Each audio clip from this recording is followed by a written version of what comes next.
Lectura del texto: los usos del diagnóstico en la práctica con niños y adolescentes. La necesidad del diagnóstico en psicoanálisis.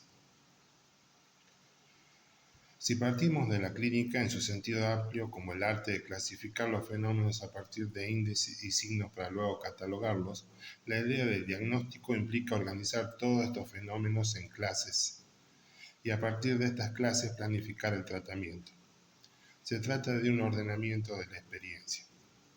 La teoría de la clínica implica la elaboración de un saber que arma una nosografía.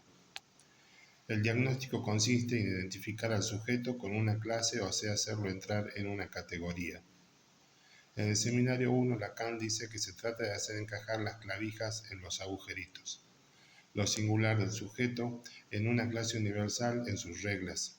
La definición de Foucault del diagnóstico, él dice que es hacer entrar el caso singular en una especie general. De esta manera, solo se conocerá al sujeto lo que se acomoda a la categoría. Por otro lado, Lacan señala que con la lógica aristotélica que se manejaba con lo universal y lo particular, Aristóteles ubica lo singular como el famoso silogismo: todos los hombres son mortales.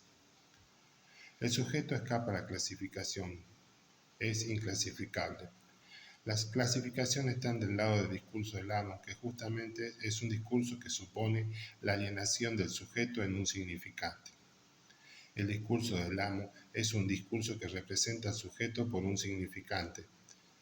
El discurso del amo clasifica, identifica y representa a los sujetos para otros significantes.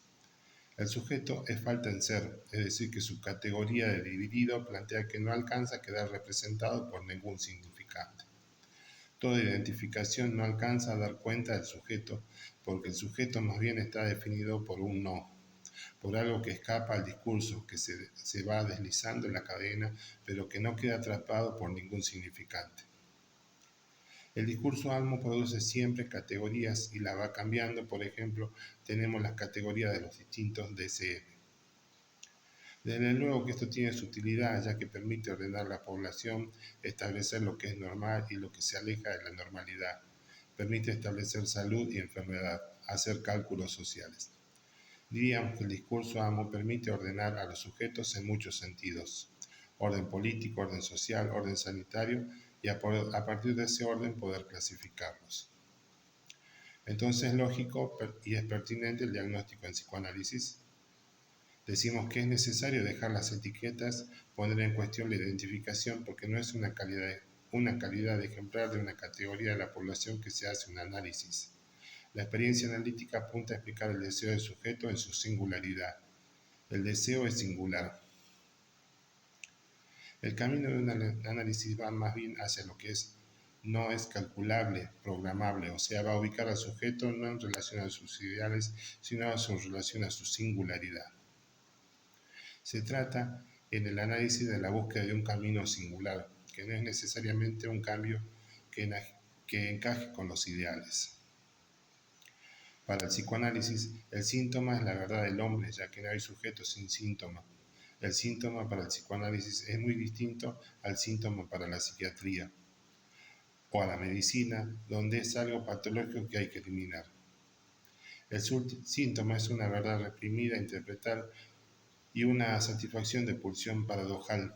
El síntoma es, por un lado, la verdad del deseo del sujeto, siempre tiene en juego un deseo reprimido que hay que descifrar, y por otro lado el síntoma es una fijación del goce que se repite. Este síntoma es pensado en las últimas enseñanzas de Lacan como un nudo susceptible de articularse al inconsciente, un nudo donde el sujeto ubica la verdad de su deseo y su goce singular. El psicoanálisis plantea que no se trata de eliminar el síntoma porque es estructural, en tanto estructura la vida del sujeto, estructura su goce y su deseo. Lo que se pretende del síntoma es volverlo funcional, es decir, saber hacer con él, ya que contiene un incurable que no se trata de eliminar. ¿Para qué diagnosticar? Desde el punto de vista clínico es necesario y pertinente el diagnóstico. Es necesario el saber clínico para diferenciar si nos encontramos con una neurosis o con una psicosis, si ese paciente necesitará medicación o eventualmente una internación. Lacan, en una cuestión preliminar, tiene una posición muy clara con respecto al diagnóstico, porque nos dice que no son necesarias las que son que no son necesarias las entrevistas preliminares, es decir, que en ellas ubica la necesidad de un diagnóstico previo al tratamiento posible para saber si la persona que recibimos puede beneficiarse o no con el proceso analítico. Lacan habla de un tratamiento posible para la psicosis y propone distintas coordenadas para el mismo. El goce está identificado en el lugar del otro. Se trata de evitar que el paciente adjudique un saber al analista, ya que para el paranoico el saber del otro lo goza. Entonces, esta posición racionalista de la orientación lacaniana plantea que el diagnóstico es necesario para hacer un cálculo anticipado, pero en tanto ese cálculo no excluye la subjetividad, o sea, la causa subjetiva que es singular, este cálculo debe contemplar también lo incalculable.